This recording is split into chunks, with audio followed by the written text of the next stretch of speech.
La nouvelle femme de mon ex-mari a publié un message sur Facebook. Elle a écrit qu'il avait enfin trouvé une vraie femme, quelqu'un qui prenait vraiment soin d'elle, contrairement à certaines personnes. J'ai réagi à sa publication et je n'ai ajouté que 3 petits mots en commentaire. Le lendemain, elle avait tout effacé et m'avait bloqué sans hésiter. Pourtant, il était déjà bien trop tard pour empêcher ce qui allait se produire dans sa vie parfaite et soigneusement mise en scène avec lui. Je me trouvais dans le rayon des produits ménagers quand j'ai vu le post de Sloane, une bouteille de liquide vaisselle dans une main et mon téléphone dans l'autre, lisant son annonce publique selon laquelle mon ex-mari avait enfin trouvé une vraie femme. Sur la photo, elle posait en tenue de sport, chaque angle accentué par des filtres, identifié à l'emplacement du nouveau restaurant qu'il s'apprêtait à lancer. Elle avait écrit qu'il avait enfin une vraie femme qui prenait soin d'elle, contrairement à certaines personnes. J'ai lu la phrase 2 fois. Puis j'ai remarqué les 47 mentions « J'aime ». J'ai reconnu le nom de sa mère. Son associée. L'hôtesse de l'établissement numéro 2 qui avait regardé Sloane flirter ouvertement avec Ronan alors que j'étais encore mariée avec lui. J'aurais pu écrire des paragraphes entiers en réponse. J'aurais pu énumérer chaque heure non payée que j'avais consacrée à ces restaurants, chaque système que j'avais conçu, chaque urgence que j'avais gérée pendant qu'il s'attribuait tout le mérite. Au lieu de cela, j'ai « aimé » la publication et j'ai laissé 3 mots qui semblaient anodins en apparence, mais qui avaient été soigneusement choisis pour activer la clause cachée dans mon accord de divorce. Vérifie les comptes. Après cela, j'ai appelé la sœur de Ronan, Cambria, et je lui ai dit qu'il était temps de les démanteler tous les deux. Elle a décroché dès la première sonnerie et a dit qu'elle avait déjà vu le post. Je lui ai demandé si elle avait remarqué mon commentaire et j'ai répété les mots clairement pour qu'il n'y ait aucun malentendu. Vérifie les comptes. Elle a eu un bref rire et a dit que j'allais vraiment aller jusqu'au bout. Elle m'a rappelé que le 4e établissement les faisait passer au-delà du seuil requis et que son avocat l'avait confirmé la semaine précédente. Alors que je déposais le liquide vaisselle dans mon chariot et me dirigeais vers la caisse, je lui ai dit qu'ils avaient atteint 32% de croissance. Cela signifiait que la clause était déclenchée. Elle a ajouté que leur mère perdrait son sang-froid en découvrant que Sloane avait manipulé les chiffres. J'ai répondu que nous ne le savions pas encore avec certitude. Mais nous comprenions toutes les deux. Cambria avait des soupçons depuis des mois. Il y avait de petites incohérences qui ne collaient jamais tout à fait. Des plaintes d'employés qui disparaissaient discrètement. Des marges bénéficiaires qui semblaient irréalistes compte tenu du coût de l'expansion. Je lui ai dit que l'audit révélerait ce qui s'y trouvait réellement. Elle m'a demandé quand je comptais déposer la requête. J'ai dit que ce serait le lendemain matin. J'allais procéder à l'exécution de l'accord, contester l'évaluation de l'entreprise et soumettre une demande d'expertise comptable judiciaire. Cela les prendrait totalement au dépourvu. Cambria est devenue silencieuse puis a dit que cette situation allait devenir extrêmement désagréable. Je lui ai dit qu'elle l'était déjà depuis que Ronan avait emmené Sloane au dîner de Noël alors que notre divorce était encore en cours. Je me suis insérée dans la file d'attente derrière une femme aux prises avec 2 bambins hurlants. J'ai dit que j'en avais fini d'être celle qui se taisait juste pour préserver la paix. Cambria a répondu qu'elle allait commencer à préparer sa présentation pour la réunion du conseil d'administration. Une fois ma demande d'audit officiellement déposée, leur père serait contraint de convoquer une session d'urgence. Ce serait le moment où elle présenterait tout ce qu'elle avait rassemblé. Nous avons mis fin à l'appel. J'ai payé mes courses, je suis rentrée en voiture à mon appartement, plus petit que la maison où je vivais autrefois mais entièrement à moi, et j'ai ouvert mon ordinateur portable. L'accord de divorce était rangé dans un dossier intitulé « Documents juridiques ». Je l'avais lu tant de fois que j'en connaissais des sections entières par cœur, pourtant j'ai navigué jusqu'à la page 47 malgré tout. Sous-section 12, paragraphe 3. Il stipulait que si la société Pierce Family Restaurant LLC connaissait une augmentation de valeur supérieure à 30% dans les 36 mois suivant la finalisation du prononcé du divorce, j'aurais droit à une compensation reflétant 8 années de travail non rémunéré contribué à l'entreprise. Cette compensation serait calculée à hauteur de 15% de la valeur de croissance au-delà du seuil de 30%, avec le droit plein et entier de demander une expertise comptable judiciaire indépendante pour vérifier les revendications d'évaluation. Mon avocate, Elara Whitcomb, avait défendu cette clause comme si rien d'autre dans l'accord n'avait d'importance. L'avocat de Ronan y avait à peine prêté attention. Ils étaient si déterminés à m'empêcher de recevoir une partie de son salaire, et si convaincu que les restaurants resteraient stables avec leurs 3 établissements actuels, qu'il n'avait pas remarqué le piège. 9 mois plus tôt, Elara avait vu le plan d'affaires que Ronan avait négligemment laissé ouvert sur son ordinateur un soir. Elle avait remarqué le calendrier d'expansion et avait structuré la clause autour de ce qu'elle savait être inévitable. Elle m'avait dit qu'ils allaient grandir et que les hommes comme Ronan cherchaient toujours l'expansion. Elle m'avait expliqué qu'il ne s'agissait jamais vraiment de succès, mais d'ego. Et quand cette croissance arriverait, elle disait que j'en posséderais une partie parce que je l'avais méritée. J'avais travaillé chez Pierce Family Restaurant dès le mois où Ronan et moi nous étions mariés. À notre rencontre, son père, Calloway Pierce, possédait 2 établissements.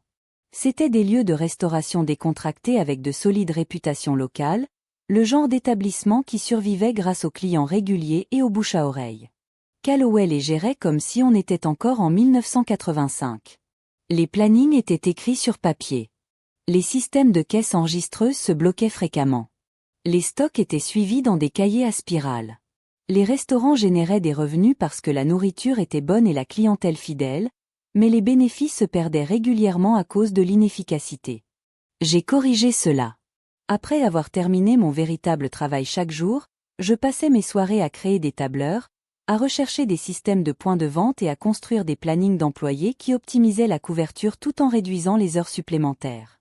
J'ai introduit un logiciel de gestion des fournisseurs qui a réduit les coûts alimentaires de 18% dès la première année et j'ai formé les gérants à des systèmes d'inventaire structurés qui minimisaient le gaspillage.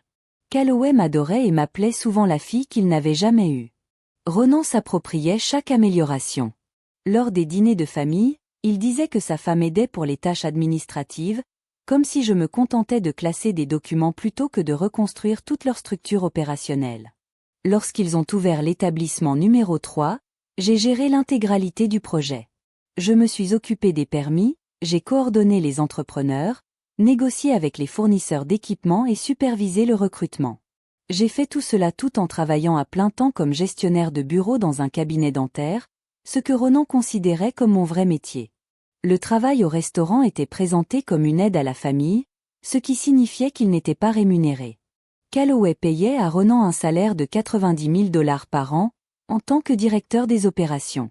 Cambria, qui détenait une maîtrise en administration des affaires de chapelle, il y comprenait véritablement la finance de la restauration, gagnait 65 000 $ en tant que directrice adjointe et était exclue de chaque décision majeure. Je ne gagnais rien tout en faisant le travail qui rendait l'expansion possible. Puis Ronan a embauché Sloane comme hôtesse à l'établissement numéro 2. Elle avait 24 ans, était fraîchement diplômée d'un collège communautaire avec un certificat en hôtellerie, tout en mèche blonde et sourire travaillé. Pendant 3 mois, je l'ai regardé flirter avec elle avant de prendre la parole. Je l'ai regardé répondre de la même manière. Quand je l'ai finalement confronté, il m'a dit que j'étais peu sûre de moi et jalouse, et a suggéré que si je faisais plus d'efforts pour mon apparence, il ne se sentirait peut-être pas enclin à remarquer d'autres femmes. 6 mois plus tard, il a déménagé et a expliqué qu'il avait besoin d'espace pour décider de ce qu'il voulait vraiment. J'ai appris par sa mère qu'il s'était installé avec Sloane 2 semaines seulement après son départ. Le divorce a traîné pendant 11 mois parce que Calloway s'évertuait à jouer les médiateurs, martelant que nous traversions simplement une mauvaise passe passagère, prétendant que son fils n'avait pas détruit notre mariage pour quelqu'un d'à peine assez âgé pour louer une voiture. Elara a veillé à ce que l'accord reflète la vérité, même si la famille de Calloway refusait de l'admettre. Une notification sur mon téléphone m'a ramené au présent. Sloane avait supprimé son post. J'ai vérifié l'heure. 6 heures après mon commentaire. J'ai ouvert Facebook pour confirmer. Toute la publication avait disparu.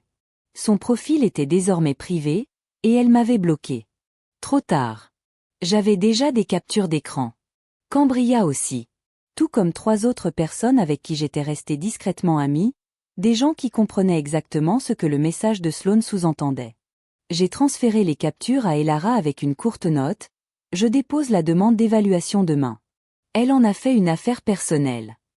Elara a répondu en quelques minutes. Elle a dit que l'acte était déjà rédigé et qu'il serait déposé avant 10 heures. Elle m'a demandé à quel point je voulais que la demande d'expertise comptable soit agressive. Je lui ai dit que je voulais un examen judiciaire complet. Chaque transaction des 3 dernières années. Elle m'a prévenu que cela coûterait cher. Je lui ai dit que j'avais l'argent. L'accord de divorce avait été équitable en termes de partage des biens. Une fois qu'Elara avait prouvé l'étendue de mon travail non rémunéré, je m'en étais sortie avec de quoi vivre confortablement en attendant de décider de la suite. Utiliser une partie de cet argent pour auditer l'entreprise familiale de Ronan me semblait être un investissement judicieux. Elara a dit qu'elle inclurait une demande de traitement accéléré et que, compte tenu des termes de l'accord, l'approbation devrait arriver rapidement. Ce soir-là, j'ai passé en revue mes anciens dossiers. Chaque courriel que j'avais envoyé concernant les opérations des restaurants. Chaque tableur que j'avais créé. Chaque contrat de fournisseur que j'avais négocié. 8 ans de documentation. Des milliers d'heures de travail non rémunérées, le tout soigneusement organisé parce que j'avais toujours été celle qui tenait les registres. Ronan avait l'habitude de se moquer de moi pour cela. Il me regardait archiver mes courriels et disait que je gardais tout, me rappelant qu'il ne s'agissait que de paperasse de restaurant, pas de code nucléaire. Il s'est avéré que cette documentation comptait au moment de monter un dossier devant un tribunal. Elara s'était largement appuyée sur ces fichiers pour structurer l'argument du travail non rémunéré. Le lendemain matin, je buvais mon café quand mon téléphone a sonné. Elara m'a annoncé que c'était déposé. Le tribunal avait accepté la demande accélérée et désignerait un expert comptable judiciaire d'ici la fin de la semaine. J'ai demandé si cela allait vraiment aussi vite. Elle m'a expliqué que la clause de l'accord était inattaquable et que ma documentation rendait la décision facile. Le juge l'avait examinée et approuvée immédiatement. Elle a ajouté que Ronan recevrait la notification le jour même. J'ai dit que c'était une bonne chose. Elle m'a dit que je devais me préparer à ce que les choses s'enveniment. Calloway essaierait de protéger l'entreprise. Ronan m'accuserait d'être vindicative. Sloan se positionnerait en victime. Je lui ai dit de les laisser faire. Je suis allée travailler au cabinet dentaire, j'ai répondu aux appels, programmé des nettoyages et des traitements de canal, et j'ai évité de consulter mon téléphone jusqu'au déjeuner. Quand j'ai enfin regardé, il y avait cet appel manqué d'un numéro inconnu et 3 messages vocaux. J'ai écouté le premier. La voix de Ronan était crispée par la colère. Il exigeait de savoir ce que je fabriquais. Son avocat venait de l'appeler pour un audit. Il insistait sur le fait que je ne pouvais pas faire ça, que l'accord était finalisé, et que je devais tout annuler immédiatement. J'ai supprimé le message. Le deuxième message provenait de Calloway Pierce. Il se disait profondément déçu et pensait que nous avions mis fin aux choses en de bons termes. Il a prévenu que l'audit pourrait nuire à l'entreprise familiale et a affirmé savoir que je ne voulais pas vraiment cela. Il m'a demandé de l'appeler pour que nous puissions en discuter raisonnablement. C'était le même Calloway qui avait choisi son fils plutôt que de reconnaître ce que Ronan avait fait. Le même Calloway qui avait emmené Sloan à la négociation de l'accord et l'avait présenté comme la fiancée de Ronan, avant même que mon divorce ne soit prononcé. J'ai supprimé ce message également. Le troisième message était de Sloan. Elle a dit qu'elle ne savait pas à quel genre de jeu je pensais jouer, mais que ça ne réussirait pas. Elle prétendait que Ronan lui avait parlé de la clause et insistait sur le fait qu'il n'y avait rien d'anormal dans leur compte. Elle m'a accusé d'être amère parce qu'il était heureux maintenant et m'a dit de grandir un peu. Celui-là, je l'ai sauvegardé. Je l'ai envoyé à Elara avec une note expliquant que la nouvelle femme défendait maintenant activement l'entreprise. Elara a appelé immédiatement et a dit que c'était un cadeau. Sloan venait d'admettre qu'elle avait accès aux informations financières. Si l'audit révélait des malversations, cet aveu pourrait établir qu'elle était au courant. J'ai demandé si elle croyait vraiment que l'audit trouverait quelque chose. Elara m'a rappelé qu'une jeune femme de 26 ans avec un certificat en hôtellerie s'occupait du marketing pour une entreprise qui avait ouvert 3 établissements en 2 ans. Elle a souligné que les marges bénéficiaires déclarées au dernier trimestre étaient exceptionnelles, presque trop exceptionnelles. Puis elle a mentionné que Cambria lui avait envoyé ses préoccupations préliminaires la veille. Des plaintes d'employés concernant la distribution de l'intéressement, des contrats de fournisseurs qui ne correspondaient pas aux bons de commande, de petites incohérences suggérant un schéma récurrent. J'ai demandé de quel genre de schéma il s'agissait. Elle a dit que c'était le genre qui laissait deviner une comptabilité créative. L'experte comptable judiciaire assignée à l'affaire était Marie Alberg.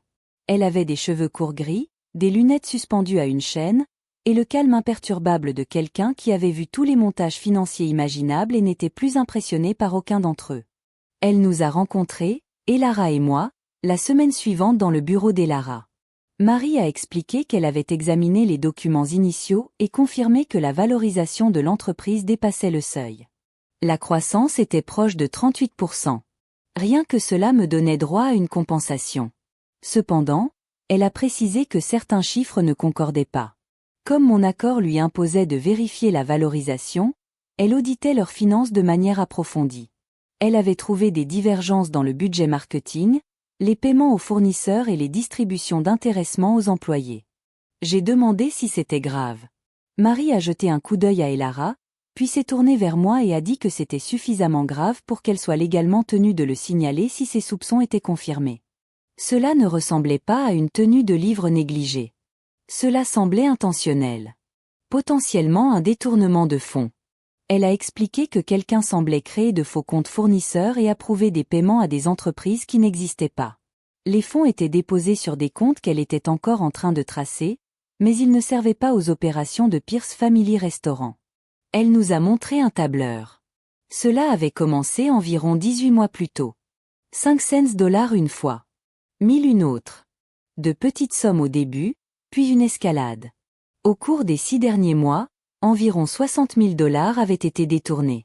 J'ai calculé la chronologie. Il y a 18 mois, c'était le moment où Sloan avait été promue d'hôtesse à directrice du marketing. C'était aussi le moment où Ronan lui avait accordé l'accès au système de paiement des fournisseurs. J'ai demandé si elle pouvait prouver qui était responsable. Marie a dit qu'elle pouvait prouver qui avait approuvé les paiements. Chaque facture frauduleuse portait une signature d'approbation. Approbation numérique, mais traçabilité totale.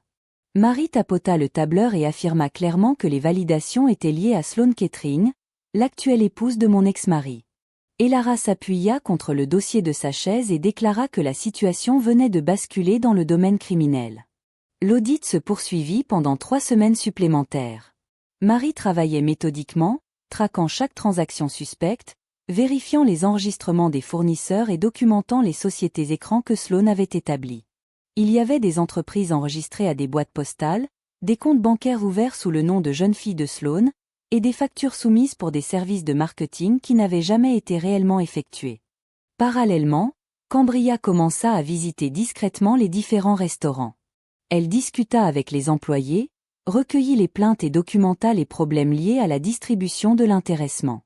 Il devint évident que Sloan s'était également servi dans la cagnotte des bénéfices des employés, réorientant les fonds vers le budget marketing, d'où elle pouvait ensuite les transférer vers ses comptes fournisseurs fictifs. Quand Cambria expliqua ce qui se passait, les employés furent furieux. Beaucoup d'entre eux travaillaient chez Pierce Family Restaurant depuis des années. L'intéressement faisait partie de leur rémunération globale. Ils avaient regardé leur chèque trimestriel fondre tandis que Sloan publiait en ligne des messages sur le succès commercial qu'elle prétendait générer. Un directeur adjoint confia à Cambria qu'on leur avait dit que l'intéressement était réduit à cause des coûts d'expansion. Cambria enregistra la conversation. On avait dit aux employés qu'ils devaient faire des sacrifices maintenant pour soutenir la croissance future. Pendant ce temps, Sloan conduisait une nouvelle Audi et partait en voyage à Miami. Calloway Pierce convoqua une réunion d'urgence du conseil d'administration un mardi, fin avril. Le conseil était composé de Calloway, Ronan, Cambria et du frère de Calloway, Alistair, qui restait généralement à l'écart des opérations quotidiennes. 4 voix déterminaient chaque décision commerciale majeure. Elara et Marie y assistèrent en tant que mes représentantes. Je n'étais pas officiellement invitée, mais la clause de l'accord m'octroyait le droit de présenter les conclusions relatives à la valorisation de l'entreprise. Calloway ne pouvait pas m'exclure sans violer l'ordonnance du tribunal. Je portais le tailleur bleu marine que j'avais acheté pour des entretiens d'embauche dont je n'avais pas encore eu besoin. J'entrai dans la salle de réunion de l'établissement numéro 1, le restaurant d'origine où j'avais passé des centaines d'heures à bâtir des systèmes et à résoudre des problèmes opérationnels. Ronan était déjà assis à côté de son père. Il paraissait plus mince que dans mes souvenirs, visiblement stressé. Sloan était assise juste derrière lui, pas à la table, mais assez près pour signaler son influence. Elle me fixa du regard à mon entrée. Cambria était assise en face de Ronan, son ordinateur ouvert, des dossiers empilés à côté d'elle. Alistair était assis en bout de table, l'air confus quant à la raison de sa convocation. Calloway ouvrit la séance en disant qu'ils étaient là pour traiter ma demande liée à l'accord et les résultats de l'audit. Il affirma vouloir régler l'affaire rapidement et professionnellement. Puis il me regarda et dit espérer que je comprenais que l'audit avait perturbé leurs opérations. Je répondis que je comprenais que l'audit avait mis au jour de graves problèmes au sein de leurs opérations. Marie ouvrit sa mallette et se présenta comme l'experte comptable judiciaire engagée pour vérifier la valorisation de l'entreprise, selon les termes de l'accord. Elle distribua des copies de son rapport. Elle confirma que l'entreprise avait connu une croissance de 38%, ce qui me donnait droit à une compensation. Puis elle expliqua qu'au cours du processus de vérification, elle avait découvert des preuves de fraude financière. Ronan exigea immédiatement des clarifications. Marie déclara qu'au cours des 18 derniers mois, environ 147 000 $ avaient été détournés de Pierce Family Restaurant via des comptes fournisseurs frauduleux et de fausses facturations. Les paiements avaient été approuvés par la directrice du marketing, Sloan Kettering. Sloan se leva brusquement et dit que cette accusation était absurde. Elle insista sur le fait qu'elle avait approuvé des paiements légitimes et prétendit que la situation était clairement un coup monté parce que je n'arrivais pas à accepter que Ronan ait refait sa vie. Marie resta de marbre et dit qu'elle disposait de la documentation sur les sociétés écrans enregistrées au nom de jeunes filles de Sloan, des relevés bancaires montrant des dépôts correspondant au montant des factures frauduleuses, et des chaînes de courriels dans lesquelles Sloan créait de faux documents pour des services qui n'avaient jamais été livrés. Elle posa un autre document sur la table et expliqua que 62 000 $ avaient également été détournés des fonds d'intéressement des employés vers le budget marketing avant d'être transférés sur des comptes personnels. Un silence s'installa dans la pièce. Calloway fixait le rapport comme s'il était incompréhensible. Alistair lisait avec un choc visible. Ronan regarda Sloan, et quelque chose changea dans son expression. Cambria prit la parole ensuite. Elle déclara avoir mené une revue interne et disposé de plaintes écrites de 14 employés concernant des divergences dans l'intéressement. On avait dit aux employés que les coûts d'expansion réduisaient leurs primes, ce qui était faux. Elle dit platement que Sloan leur avait pris leur argent. La voix de Sloan tremblait, alors qu'elle niait avoir volé quoi que ce soit. Elle insistait sur le fait que les dépenses étaient des coûts commerciaux légitimes liés au marketing, au conseil, à la gestion des réseaux sociaux et au développement de la marque. Marie répondit que les entreprises facturant ces services n'existaient pas et étaient enregistrées à des boîtes postales, avec des comptes bancaires associés au nom de Sloan. Ronan finit par s'adresser directement à Sloan et lui demanda de quoi on l'accusait. Elle répondit que tout n'était qu'un malentendu et qu'elle pouvait expliquer les paiements. Elle affirma que je déformais les faits parce que je voulais les ruiner. Je déclarai calmement que je demandais une compensation pour 8 années de travail non rémunéré et que le détournement de fonds était simplement ce que l'audit avait découvert lors de l'examen de la valorisation. Calloway se tourna vers son fils et lui demanda s'il était au courant de quoi que ce soit. Ronan répondit que non et insista sur le fait qu'il ne nuirait jamais intentionnellement à l'entreprise. Il expliqua que Sloan gérait le budget marketing mais qu'il révisait tout et pensait qu'il aurait remarqué des irrégularités. Marie consulta ses notes et déclara que Ronan avait personnellement approuvé plusieurs des factures frauduleuses. Pas la majorité, mais suffisamment pour établir qu'il en avait connaissance. Qu'il ait compris qu'elles étaient frauduleuses était une autre question. À partir de là, la réunion partit à la dérive. Sloan maintenait que c'était un malentendu et disait pouvoir produire de la documentation. Elle m'accusa d'orchestrer une vengeance. Ronan répéta qu'il avait fait confiance à Sloan pour gérer son département et suggéra que quelque chose avait mal tourné mais que ce n'était pas délibéré. Calloway sembla vieillir de 10 ans en quelques minutes. Cambria laissa le chaos durer 20 minutes avant d'intervenir. Elle dit qu'il devait aborder les implications criminelles car il ne s'agissait pas d'une simple erreur de comptabilité, mais d'une fraude. Calloway répondit qu'il n'allait pas appeler la police pour une affaire de famille. Cambria rétorqua que Sloan n'était pas de la famille et prévint que ne pas signaler la fraude ferait d'eux des complices. Elle souligna que les employés dont l'argent avait été pris méritaient justice et que la réputation de l'entreprise était en jeu. Alistair, qui était resté silencieux, se rangea à l'avis de Cambria. Il fit remarquer que si la situation s'ébruitait et qu'il l'avait dissimulée, l'entreprise serait finie. Les vendeurs, les fournisseurs et les employés se demanderaient ce qui avait été caché d'autre. Ronan soutint que le problème ne s'ébruiterait pas s'il était géré en interne. Il suggéra qu'il pourrait licencier Sloan, rembourser l'argent et restructurer les systèmes. Cambria demanda quels fonds ils utiliseraient. Elle produisit un autre document montrant qu'ils étaient lourdement endettés pour le 4e établissement. Les problèmes de trésorerie qu'ils rencontraient étaient liés au vol. Sloan avait vidé les fonds tout en manipulant les chiffres pour justifier une expansion qu'il ne pouvait pas se permettre. Calloway étudia à nouveau le rapport et demanda à quel point la situation était réellement grave. Cambria expliqua que sans apport immédiat de capital, il commencerait à manquer des paiements aux fournisseurs dans environ 6 semaines. La croissance déclarée était artificielle. Sloan avait modifié les comptes pour dissimuler le vol et se présenter comme une réussite. L'entreprise était au bord de l'effondrement. Ronan se tourna lentement vers Sloan. Ronan regarda Sloan et lui demanda de dire que ce n'était pas vrai. Elle ne répondit pas. Au lieu de cela, elle prit son sac à main et sortit de la pièce. La porte claqua derrière elle, et le silence qui suivit fut pesant. Calloway se tourna vers moi, et pour la première fois, il y eut quelque chose de proche de la reconnaissance dans son expression.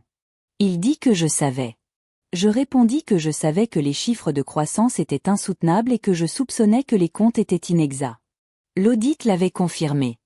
Il dit que j'avais choisi de les détruire. Je rétorquai que j'avais choisi de réclamer ce qui m'était légalement dû. Ce qui suivait était le résultat de la décision de son fils quant à la personne à qui accorder sa confiance. Elara se leva et s'adressa directement à Calloway. Elle lui expliqua qu'il avait 3 options. Il pouvait signaler la fraude à la police et coopérer pleinement à l'enquête. Il pouvait tenter de gérer cela en privé et risquer des accusations de complot lorsque cela finirait inévitablement par s'ébruiter. Ou il pouvait payer ma demande d'indemnisation immédiatement, y compris les dommages-intérêts pour le temps et les frais nécessaires pour découvrir une fraude qui aurait dû être détectée en interne, et me laisser décider de déposer ou non une plainte au pénal. Calloway parla d'extorsion. Elara répondit que c'était les affaires. Il avait embauché quelqu'un qui l'avait volé et lui avait donné accès aux finances de l'entreprise. Cela le rendait responsable. Elle dit que je lui offrais une opportunité de corriger la situation avant qu'elle ne devienne publique. Calloway regarda Ronan et dit que c'était sa responsabilité. Ronan insista sur le fait qu'il n'était pas au courant et demanda comment il aurait pu savoir. Calloway répondit qu'il avait agi selon ses bas instincts au lieu d'utiliser son bon sens, tout comme il l'avait fait auparavant. Calloway se leva alors et appela à un vote du conseil pour licencier Sloan Kettering avec effet immédiat. Il nomma Cambria directrice des opérations. Ronan fut mis à pied en attendant l'enquête sur son implication. Ronan protesta, mais Calloway dit qu'il avait fait entrer une criminelle dans l'entreprise et lui avait confié le contrôle financier. Il était sérieux. Calloway se tourna ensuite vers moi et dit que ma demande d'indemnisation serait payée intégralement sous 30 jours. Il demanda si cela mettait fin à mon intérêt pour leurs affaires internes. Je répondis que pas tout à fait. J'expliquai que j'allais également déposer une plainte distincte au nom des employés dont les fonds d'intéressement avaient été volés. Ils avaient droit à une restitution. Calloway dit que ce n'était pas mon problème. Je répondis que cela devenait mon problème s'il s'attendait à ce que je garde le silence sur la durée de la fraude alors que j'étais encore marié à son fils et que j'y travaillais sans être payé. Je demandai combien de personnes devaient savoir que la nouvelle femme de Ronan détournait des fonds pendant qu'on me disait que je devais m'estimer heureuse d'aider la famille. La mâchoire de Calloway se crispa. Il dit que les employés seraient entièrement indemnisés et que j'avais sa parole. Le conseil vota. Sloan fut licencié. Ronan fut suspendu. Cambria fut promu. Mon paiement d'indemnisation s'éleva à un total de $230 000, à verser dans le mois. 6 semaines plus tard, Sloan fut arrêté. Lorsque je déposai mon propre rapport de police, fournissant l'audit complet de Marie comme preuve, le procureur s'y intéressa immédiatement. Les plaintes des employés renforcèrent le dossier, et les enquêteurs découvrirent que Sloan avait également soumis des documents fiscaux frauduleux pour dissimuler les fonds volés. Ronan tenta de se faire passer pour une autre victime, affirmant que Sloan l'avait manipulée et qu'il n'avait aucune idée de ce qu'elle faisait. Le procureur ne lança pas de poursuite pénale contre lui, mais les poursuites civiles engagées par les employés le citèrent comme défendeur. Calloway régla discrètement ses affaires en utilisant ses fonds personnels pour protéger l'entreprise. Le 4e établissement n'ouvrit jamais. Pierce Family Restaurant se restructura, engagea une direction extérieure et se stabilisa progressivement. Cambria dirigea les opérations avec la compétence qu'on aurait dû la laisser démontrer dès le début. Calloway prit sa retraite 1 an plus tard, vendit sa part majoritaire à un groupe de restauration régionale et divisa les bénéfices entre Cambria et Alistair. Ronan ne reçut rien. Son mariage avec Sloan s'effondra avant le procès criminel, se terminant par des ordonnances de protection et des accusations publiques. Aux dernières nouvelles, il gérait une chaîne de restauration d'entreprise à Charlotte, vivait dans un 2 pièces et payait une pension alimentaire à une petite amie qu'il avait quittée lorsque sa situation financière s'était dégradée. Sloane purgea 18 mois et fut libérée pour bonne conduite. La dernière mise à jour que j'ai eue est qu'elle travaillait dans un centre d'appel et qu'elle avait l'interdiction de manipuler de l'argent professionnellement. J'utilisais mes fonds d'indemnisation pour acheter un petit café à Asheville. C'était modeste, axé sur du bon café, des pâtisseries fraîches et une atmosphère paisible. J'embauchais avec soin, payais les employés équitablement et bâtis quelque chose qui m'appartenait entièrement. Cambria me rend visite occasionnellement. Nous rions encore du fait que mon commentaire de 3 mots sur Facebook a tout déclenché et a démantelé ce que Ronan croyait avoir bâti. Elle a dit la dernière fois qu'elle est passée qu'il n'avait fallu que ces 3 mots. J'ai répondu que les gens qui volent laissent toujours des traces, il faut simplement savoir quand les suivre. Le café prospère, mieux que prévu. J'ouvrirai peut-être un 2e établissement l'année prochaine, mais seulement si les chiffres le justifient réellement et seulement s'il est construit correctement dès le départ. Je n'ai jamais ajouté d'autres commentaires au post de Sloane. Il n'y avait aucune raison de le faire. Ces 3 mots ont accompli exactement ce que je voulais. Ils l'ont assez déstabilisée pour qu'elle panique, l'ont assez enhardie pour qu'elle se croie intouchable, et l'ont rendue assez visible pour que, lorsque tout s'est effondré, tout le monde comprenne pourquoi. Parfois, la vengeance ne consiste pas à tout détruire de ses propres mains. Parfois, il s'agit de craquer l'allumette et de les regarder réaliser qu'ils ont construit leur empire sur de l'essence. Cette histoire de justice patiente et calculée a fait battre votre cœur. Appuyez sur le bouton j'aime dès maintenant. Abonnez-vous pour plus de récits de personnes qui ont joué le jeu sur le long terme et ont gagné sur toute la ligne. Parfois, le mouvement le plus discret détruit l'ennemi le plus bruyant. Parfois, 3 mots suffisent pour réduire en cendres un empire bâti sur des mensonges. Cette satisfaction que vous ressentez, il y en a d'autres d'où cela vient.